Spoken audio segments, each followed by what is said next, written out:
Blue states are quickly dropping mask mandates. Illinois, one of the latest. Governor J.B. Pritzker unveiling plans yesterday to end mask mandates indoors by the end of February. But the rules aren't lifting for everyone. Kids in schools will still be required to keep their masks on. Joining me now is Illinois Congressman Darin LaHood. He is member of the House Intelligence and Ways and Means Committees. Congressman, good morning to you and good to see you. Your reaction this morning? Well, we need to end all mandates in Illinois. And the only reason why J.B. Pritzker made the decision yesterday was because a judge last Friday issued a 29-page opinion that was well authored, talking about how these mandates need to go away. All of these decisions should be made at the local level by locals. And unfortunately, J.B. Pritzker has not gotten that.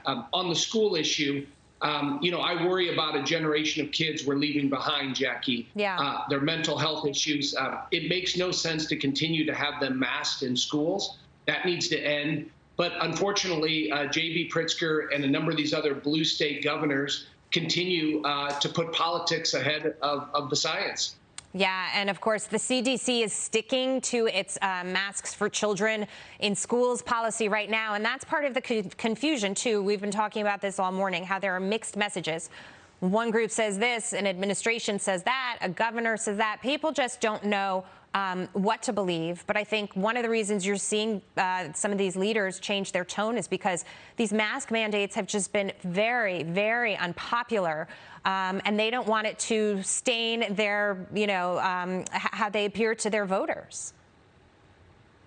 Well, that's exactly right. And remember, we're in an election year here, and they're hearing it from the people. Everywhere that I go in my district, people want this to end.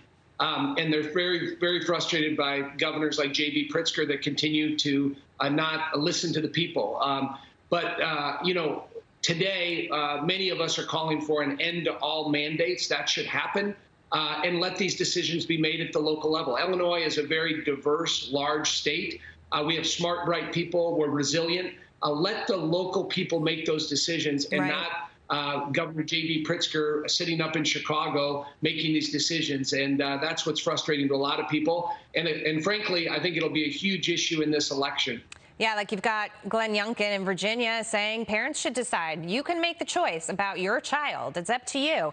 And so many people, fighting him on that as well. It's been interesting to watch this play out as we head into the third year, of this pandemic. But Congressman, while I have you, I also want to talk about House Speaker Nancy Pelosi. Now she is pushing a bill to ban stock trading government-wide. She's also including some demands of her own. We have a soundbite here. It has to be government-wide. The court system, the third branch of government, the judiciary, has no reporting. Now, she is changing her tune. She has previously shot down this idea very vigorously, claiming that it's unfair to exclude lawmakers from playing the market, even though they do have access to advanced information that could be materially impactful. Her husband, Paul, has raked in millions of dollars from the stock exchange. Your thoughts on Pelosi's about face here? Well, what I'm wondering is why we're in the fourth year of Nancy Pelosi being Speaker, and why is this being done now? This should have been done on day one. When I think about my constituents in Peoria, Illinois, they don't have access to privied information and then be able to go trade stocks on the stock market and make money off that. This has been going on for far too long. It should have been addressed 4 years ago when Nancy Pelosi came in. And frankly, it's a bit embarrassing that this hasn't been addressed and something done about it. There has been broad support, particularly on the Republican side, for taking action on this. It needs to be done. This is one of the things that drives people crazy about Congress, that they can use this secret private information to then go trade stocks and there be no ramifications for it. So this needs to change. I think if a bill was brought to the floor tomorrow by Pelosi, it would pass overwhelmingly. But again, here we are, with pressure finally building on her and it being an election year that she's finally taken action. Yeah, that seems to be impacting and motivating a lot of people to make certain decisions. Congressman, Democrats passed a bill last week that they claim helps the United States compete with China. But you're slamming this bill, saying actually it helps China. Tell me more about this. Well, it's unfortunate because there are many members of Congress that in a bipartisan way want to do something about China.